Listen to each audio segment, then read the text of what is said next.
Ween, they have a new album out. It's called 12 Golden Country Greats.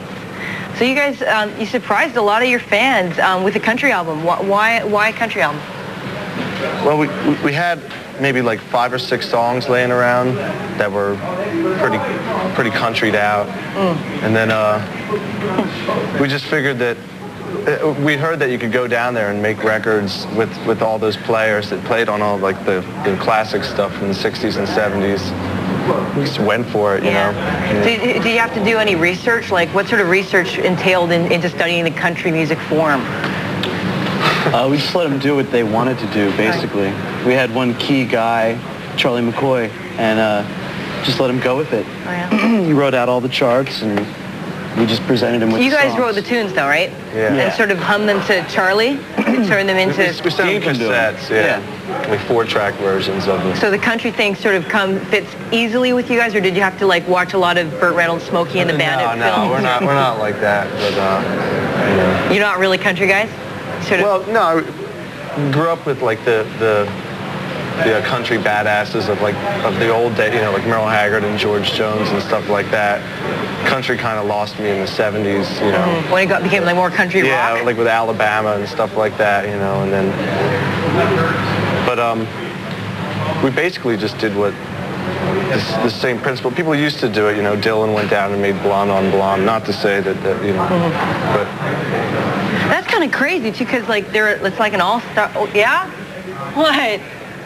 What? So I was just looking at the other camera. It's a puppet show.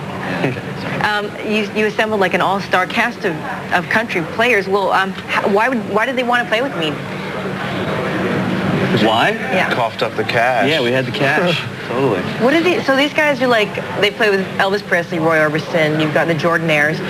Now they're 50 and 60-year-old men. You're basically, what kind of lives are they leading now? And is it easy to go down there and say, hey guys, like, do they have a lot of work? I think most of the guys that we had on the record were semi-retired, you know, and they all belonged to a union, like a big music union. And so you just call them and pay them the union wage and they'll come out. You know, and play on your record, yeah. Wow. It's a lot easier than people think it is. Well, and they were really into it. You know? It reminds me a bit of, you know, Dan DiCarlo, the creator who created the Archies.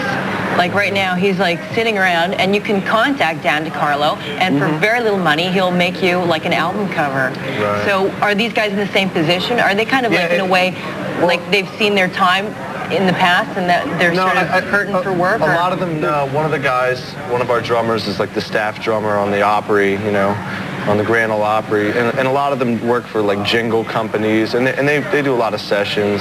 I don't think they get used as much anymore because now it's like the new power country, and there's like a new school kind of group of session musicians that play on all the records. You know, these guys are the old school guys. They're really wicked players. Yeah, did you just set up live and perform? And how did they react to like your crazy, sarcastic, kind of weirdo lyrics? Like how did they react to your music?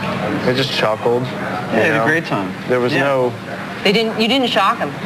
No. No, we were saying before. They've been through a lot of other shocking experiences in their lives, you know. Telling stories about Jerry Lee Lewis, you know, shooting up the studio. Yeah. Or shooting the bass player in the foot because he played a wrong note. You know what I mean? They've seen some crazy stuff. Yeah. Okay, so where do you think the two of you are going to be, like, when you're in that position, like when you're 60 years old? You guys met when you're 14 in typing class or something like that? Yeah. So buds for a long time. Where do you project yourself to be, like, when you're their age, 60 years old? I think by 60 years old, I probably will hope to be in like Southern Florida or some typical thing like that. But when I'm like 40, I'd like to be in Ween still anyway. You'll get some kid phoning you up. Hey, we got an album. Yeah. Are you part of the union?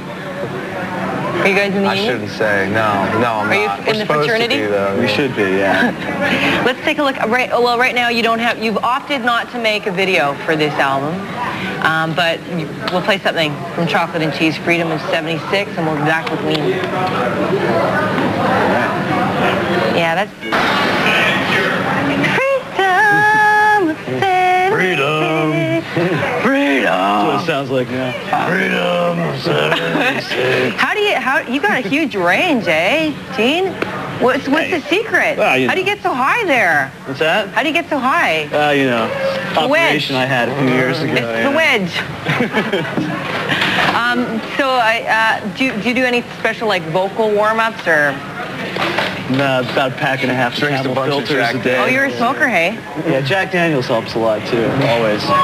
You worked with Spike Jones on that video. How was that? Good experience? Do you like making music videos, even though you've opted not to make a music video here? I like watching them when they're all done, but no, making them is a real drag. It's tough, yeah. Yeah, you should have seen these guys while the video was playing. They're like glazed over watching. You're touring right now. Toronto's your only Canadian date, is that right? Tonight. And then is that it for the whole thing? It's a really short little tour because we brought out the Nashville guys with us. Oh, great. So it's a short amount of time with a whole lot of shows. How are they holding up on the road? Do they like the rock and roll lifestyle? Yeah, we're pretty good. We're all doing great. We've been through a lot together in a couple weeks. Cool. Okay, so catch the Ween tonight at the Phoenix in Toronto, opening up Cadillacville and the Cream Pig Bent. Tomorrow, Bits of Eyeball Theater, plus the brand new Beck video. Take care. Ciao. Ladies and gentlemen, Ween.